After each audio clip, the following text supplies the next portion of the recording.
Good afternoon, everyone. I am Coach Keon Smith from Action Coach Guyana. We're also the license holder for the beautiful, very informational Who's Who in Guyana business directory. Now, I know today's Monday. It's usually a magnificent Monday for us. Always looking for ways to start the week on a very positive note to make sure that we can continue to share information with everyone who's tuned in. On that note, we're continuing our interview series with business owners, CEOs, and representatives from companies across Guyana who are innovative and dynamic in their own rights. And today I have the pleasure of speaking with Sean Hill from the Guyana Shorebase Inc. So please welcome Sean. Sean, good afternoon. How are you doing today? Afternoon, Kieran Smith. Doing very well, thank you. Excellent. So it's great to have you on our program, Sean. And Guyana Shorebase Inc., or as we call it, GISB, can you tell us, especially for the benefit of the persons who are tuned in on our social media platform, what Guyana Shorebase is all about? Okay, so Guyana Shorebase is effectively, as the name says, it is a shore base based in here in Guyana. We are focused on providing logistical services to the offshore oil and gas industry.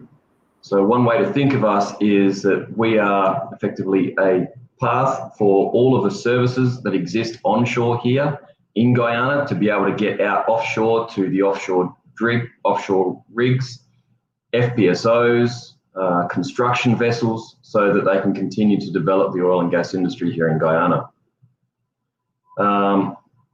GISB is a majority-owned Guyanese corporation. We have around about 350 employees here in Guyana at the moment. About 94% of those are our very skilled and talented nationals that we have developed here in Guyana. GISB, the company itself, is constructed of 4 partners. Amongst those 4 partners, there's a big range of experience that has helped us really grow to develop to become such a successful company. One of our partners has around 30 years of experience working with shore-based operations in the rest of the world. Another one of our local partners has a lot of Guyanese experience here with licensing and other shore-based operations here inside Guyana. We also have a lot of construction experience, over 25 years international construction experience. And other partners with specialized oil field services and personnel development here in Guyana. Excellent. Yeah, and the shore base itself occupies around about 130 acres, so it's not small. 2 berths out there at the moment. We're averaging around about 4 vessels a day every 24 hours out here. So with the tides that we have here out in the Demerara, it's pretty busy. So yeah, all the services that they have out here at the shore base it's quite a big industrial park. Obviously the construction that I mentioned before through one of our partners, licensing and permitting, marine services, some oil field services, logistics support, a lot of that around casing and tubular management and handling, waste management through one of our partner companies, freight forwarding customer services. We also have our own water well here, so we do our own water treatment, fuel supply as well, and 2 berths with 2 180-ton cranes on that to service all of the vessels that keep coming in and out to those 2 berths every single day. Wow. So thank you very much, Sean, especially for those persons who are tuned in on our social media platforms. We always thank you guys for your support. So a reminder to like, love, and share the video. What I found very intriguing from your discussion just now, Sean, is the extent or the magnitude rather of the operations of the Guyana Shore Base. I mean, persons who are passing on the road might only see it, and I just confirm you're in Houston, they might just see the building to the front. But looking at the images just now, it's really a massive operations with several heavy duty equipment and of course materials as well that is around there. And in Hmm. addition to providing services to one of the upcoming key industries here in Ghana, which is the oil and gas industry. And I specifically left that part out so that you could have informed the public of the importance of Ghana shore base to the oil and gas industry. Now, Sean, I probably know that you're well experienced from different parts of the world, but in Ghana here we have never had to deal with a pandemic of this nature, at least based on our history, which we're now looking at COVID-19, that is not discriminating with regards to type of business, individuals, or anything like that. It is creating such a massive impact economically and socially. How has COVID-19 affected the operations of the Guyana Shore Base? And on that note, Sean, what would have been some of the strategies that you guys would have implemented? Yeah, you're right, John. So a pandemic like this, I think it really challenges a company and how your emergency management program really works, how flexible, how dynamic, and how skilled your workforce is. We have been quite lucky and quite fortunate here at Gisby that we have managed to continue our operations 24/7 throughout this pandemic because we have really looked at how our management system adjusted to the pandemic, worked with our staff, and worked with all of the contractors, subcontractors, and tenants that come through Gisby every single day. So, as you mentioned just previously, the oil and gas industry is very important to Guyana, and it's going to become a lot more important as the primary shore base for supporting those operations. Really making sure that we had business continuity was really important for us. So I'll run you through some of the things that we've done to make sure that we continue to maintain operations throughout the pandemic. Obviously, there's a lot of rules and procedures that we need to make sure we follow. So we make sure that we keep in close contact with Murad and all the advisories that they have put out. The Gazette around the public health ordinance, the two that have come out in April, as well as the Ministry of Public Health. So some of the activities that we perform, obviously a lot are on vessels. We have a lot of people coming through every day, is when we are out there working on vessels, we make sure that we have only a set number of minimum employees on every vessel at any one point in time. So we're trying to minimize any interaction between personnel on those vessels and personnel that may be on the dock. Yeah. That not only includes Gisby employees, but anyone who might want to go out there as a surveyor or anyone else who might be from a third-party logistics company. Make sure we maintain social distancing at all points in time. This applies to also getting all of the cargo on and off vessels, the refueling and all the loading activities that go on and on with those vessels. So it does take us a little bit more time. It takes more coordination, but that is what we're here to do, to make sure that we're keeping everyone safe. Yes. There's also emergency situations. We have had a few of these where we've had emergency medical situations on vessels, and we've had to get people off vessels and out to see a doctor here. So may not be COVID related, but at this point in time, it's very critical that we understand if any of these emergency medical situations may be COVID related. So we're always engaged with the Ministry of Public Health to make sure we get their approval, to make sure that we're following the right steps when we are taking someone off a vessel. The vessel operators generally lead that effort so that we're getting them off their vessels and into their preferred medical provider. And we have our health and safety manager involved in all of those transitions as well.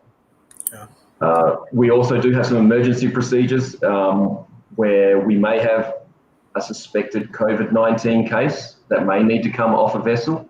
Again, keeping a lot of engagement out there with the Ministry of Public Health, our own safety manager, as well as more robust emergency procedures, getting say that one individual off the vessel into an ambulance, and then doing complete disinfecting of everything that may potentially have been contaminated from getting that person off that vessel and into the ambulance and sending it off on its way.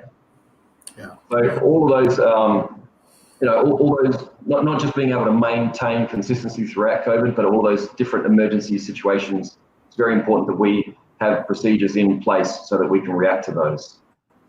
For all of our people here, we do have 350 odd staff. We probably have about 500 people coming through our port at any one day. So we have infrared digital thermometers stationed at all the entrances of the port. We test everyone coming through the port every single time. If I go through the security gate myself 3 times, I will get scanned 3 times a day. Anyone that does have a suspected high temperature, we don't allow them on the base. We do send everybody home. Within the base itself, we have hand basins strategically positioned around the base, as well as the entrance to every man camp on the port and entrances to the offices as well.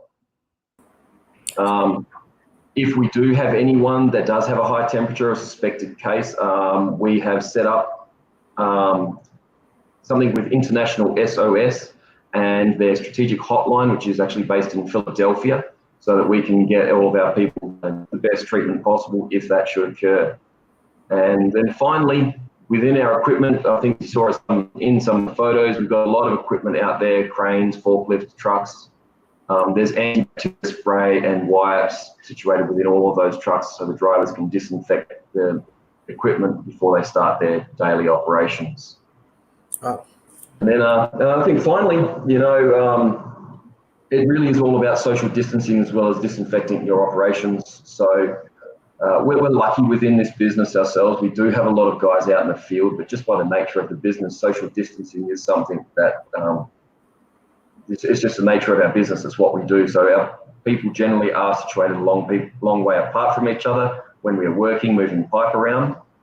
We are a 24/7 operation, so we are working all the time.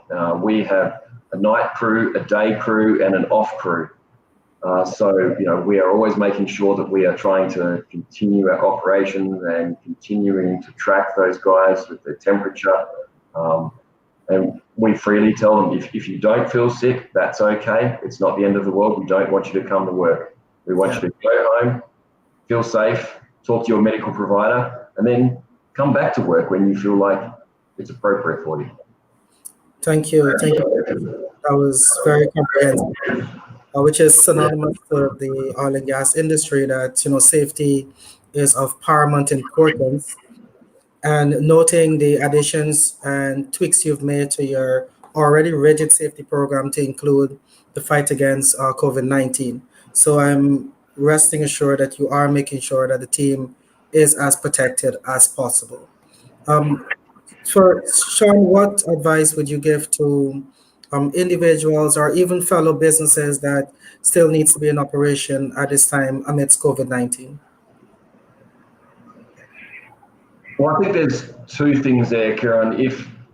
If you do have to work from home, if you're one of those people that has to stay home and work from home, doesn't really matter what business you're in. Make sure that you stay engaged with your business. There's nothing more challenging than going out there and working from home, getting distracted by everything at home, and then you're starting to lose track of what your manager is trying to get out of you, and how you're trying to stay engaged with the business. So it can be challenging, but if you are at home, please do make sure that you continue to stay engaged with your business.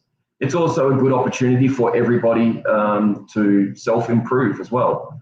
So if you've always wanted to really educate yourself, if you ever wanted to go and do some extracurricular studies, now is a great opportunity to go and do that.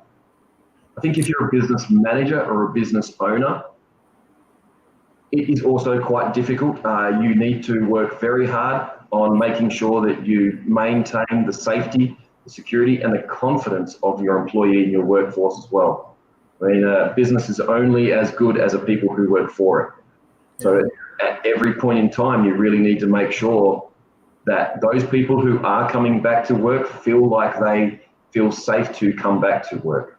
It's a part of the reason why we have so many precautions in place, and we have so many plans in place for some unplanned events as to how we would handle them, so that if something did come up, say as an emergency situation on a vessel, we know how to handle it.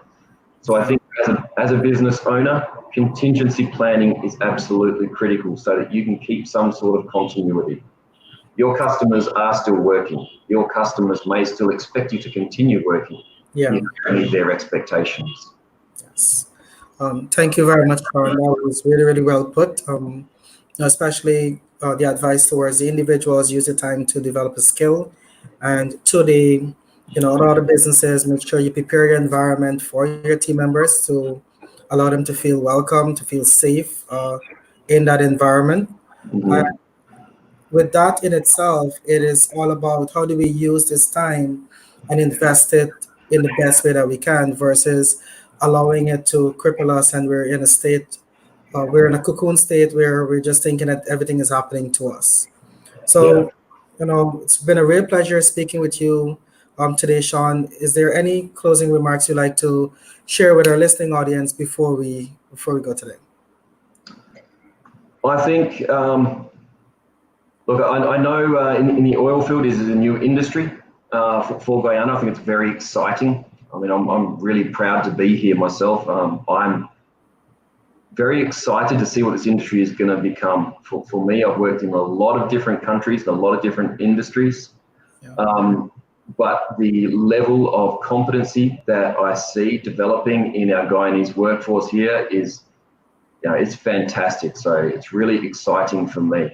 One of the things that we're trying to do is to continue to grow that competency in the development of our workforce. I want our customers who come in from maybe other established countries that have had the oil field there for 20 or 30 years to be able to come into Guyana, come into Gisby and see, that we can create and hold and establish world-class standards such as API Q2 and DNV 271 and all the certifications and requirements that come along with that.